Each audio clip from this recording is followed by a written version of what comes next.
It's beautiful when people share their stories, but it's even amazing when I thought I could make a bigger impact if I get an education. Right after high school, I went straight on to college. And it was there where I just didn't find a lot of motivation. I didn't understand the why of getting an education. I ended up getting suspended. I took a break, went back to school, got married, got pregnant quickly, and dropped out. So it's been about 15 years since I've been back in school. I have been on a wild mental health journey that ended me up wanting to feed my brain more and get an education. So that's how I ended up back here at UVU. After the birth of my fourth child, I suffered with extreme postpartum depression, anxiety, obsessive compulsive disorder, and that was the start of this mental health journey.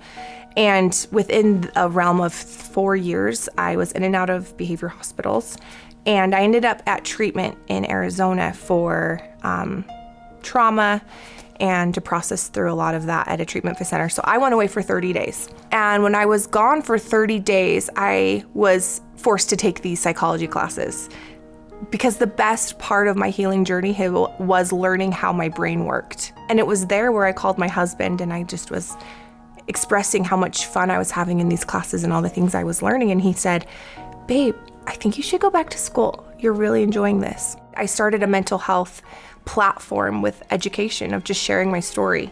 And so many women were saying, "Oh my gosh, me too. Oh my gosh, me too." It's beautiful when people share their stories, but it's even amazing when I thought I could make a bigger impact if I get an education.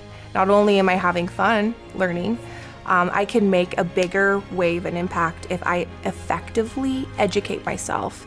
I can effectively help these people that are reaching out to me now through my platform. I never saw myself ever getting a degree. I never saw myself ever getting a bachelor's degree. It was actually at treatment where my therapist sat me down and said, "McKenna, I really feel strongly that you're supposed to go back to school." So I get out of treatment and the first thing I did was apply back to UVU.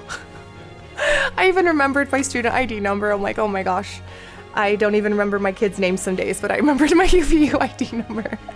And I talked to Cindy Lau. She is fabulous. And she walked me through. I was almost in tears. I remember where I was. I was driving in a car with my husband and she's like, "You can do this. We are gonna do this. And here's the plan." And I remember getting so emotional being like, oh my gosh, am I really going back to school? And it was easier than I ever thought. I thought it was unreachable, but it really was just like, I can get my master's and I can be a therapist. And it was interesting how life kind of took me to this path. I'm just getting straight A's and I've never gotten straight A's in my entire life. Growing up, I failed. I don't know how I graduated high school. I don't even know how I learned to read. Education was just not my strong suit. When I was younger, education was like, okay, so you're gonna go to school and you're gonna get a profession, you're gonna make money and you're gonna be rich. And that's what you're supposed to do. You're supposed to pick a profession that's gonna make you money. Where now I'm like, things have shifted for me. I'm thinking education for me is fun. It's fun to go to school. It's fun to learn. I love going to school. UVU, I believe, is a place for me. And when I say that as me, I see everybody saying it for them. Like, UVU is a place for you. It's a place for anybody who has a desire to get an education and anybody who's willing and has a drive. UVU has it laid out for you. You have a desire, they will help you fulfill that. The first day I was so nervous to show up and I thought, oh my gosh, I feel comfortable here. I'm meant to be here. And so it's a place for me. And I feel like if it could be a place for me, it can be a place for anybody.